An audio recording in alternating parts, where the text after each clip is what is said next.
ክፍለ ዘመን በብረታ ብረት ንግድ በጣም ስኬታማ ከሚባሉና ዓለማችን ላይ ያሉ ከሚባሉ ሀብታም ሰዎች መካከል አንደኛው አንድሪው ካርኒጊ ነበር።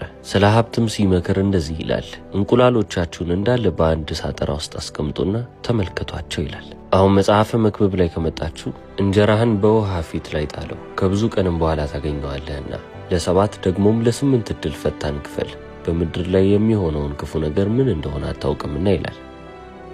ስለዚህ አሁን እዚህ ጋር ሁለት የተለያዩ ምክሮች ናቸው። የመጀመሪያው ሀብትህን እንዳለ በአንድ ሳጥራ ውስጥ አድርገህ ተመልከት ይላል። ሁለተኛው ደግሞ ሀብትህን ከፋፍል፣ ምን እንደሚፈጠር አያውቅም ነው። ስለ ዳይቨርሲፊኬሽን ነው የሚያወራው። ስለዚህ አሁን ሁለቱም ምክሮች የተለያዩ ይመስላሉ፣ ነገር ግን አንድ ናቸው። አንድሪው ካርኒጊ ምን ማለት ነው ካላችሁ ጅማሬያችሁ ምን ጊዜም ቢሆን አንድ ሳጥራ ላይ ይሁን እያለ ነው። ጄፍ ቤዞስን ታውቁታላችሁ። የዓለማችን ቁጥር 2 ሀብታም ነው። ታዲያ Amazon.comን መጀመሪያ ሲመሰርት አማዞን ላይ ሁሉም ነገር እንዲሸጥ አይደለም ያደረገው። ሲጀመርም ሁሉንም ነገር መሸጥ ይችላል የሚለውንም ሐሳብ አላሰበውም። እሱ መጀመሪያ ያሰበው ነገር ሰዎች መጽሐፍ እየወጡ ከስቶር ከሚገዙ ኦንላይን ላይ ከኔ ጋር ይገዛሉ ብሎ ነበር ያሰበው። ስለዚህ መጀመሪያ ለመሸጥ ያሰበው መጽሐፍ ነበር። መጽሐፍቶችንም ደግሞ በደንብ አድርጎ ሽጧል።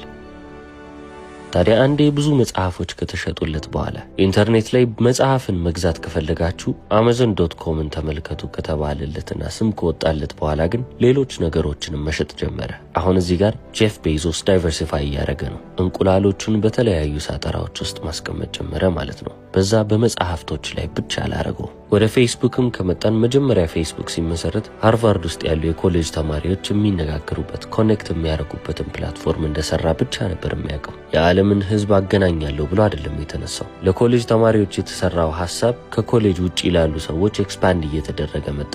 ፌስቡክም ደግሞ ከመነጋገሪያና ከማውሪያ በላይ ሌሎች ነገሮችንም የሚያደርግ ፕላትፎርም ሆነ ማለት ነው። ስለዚህ መጽሐፈ መክብብ ላይ ስለ ዳይቨርሲፊኬሽን ሲወራ መጀመሪያ የነበራችሁን ሀብት ነው እንጂ የምትከፋፍሉት ገና ስትጀምሩ አይደለም። ስለዚህ መጀመሪያ ሀብታም ለመሆን ምን ይደረጋል? አንድ ነገር ላይ ብቻ ፎከስ ታደርጋላችሁ። አንድሪው ካርኒጊ ለዚህ ነው እንቁላሎቻችሁን እንዳለ አንድ ሳጥራ ውስጥ ከታችሁ እሱን ብቻ ተመልከቱ ያለው። ይህ ሀብታም ለመሆን አንዱ ምክር ነው። ነገር ግን ሀብታም ሆኖ ለመቀጠል ሀብታችሁን እየጨመራችሁ በዛው ደረጃ ለመቀጠል ከፈለጋችሁ ግን ዳይቨርሲፊኬሽን ያስፈልጋል። ሀብታችሁን እየከፋፈላችሁ መምጣት አለባችሁ። አንድሪው ካርኒጊ እያወራ ያለው ሀብታም ስለመሆን ነው። መጽሐፈ መክብብ ላይ ስለ ዳይቨርሲፊኬሽን የተጻፈው ደግሞ ስለምንድን ነው? በዛው ሀብት መንገድ ላይ ስለመቀጠል። አብዛኞቻችንም የምንሳሳተው እነዚህን ሁለቱን ነገሮች እያምታታን ስለተቸገረን ነው። አንድ ነገርን ስንጀምር ወይንም የሀብት መንገድ ላይ ገና ሀብለን ስንጀምር አይምሯችንን 10 ነገር ላይ ለማድረግ እንፈልጋለን። በዛ ነገር ላይ ደግሞ ስኬታማ መሆን አንችልም። ምክንያቱም አይምሯችን ክፍልፍል ብሏል። አንድ ነገር ላይ ብቻ ማተኮር ስትችሉና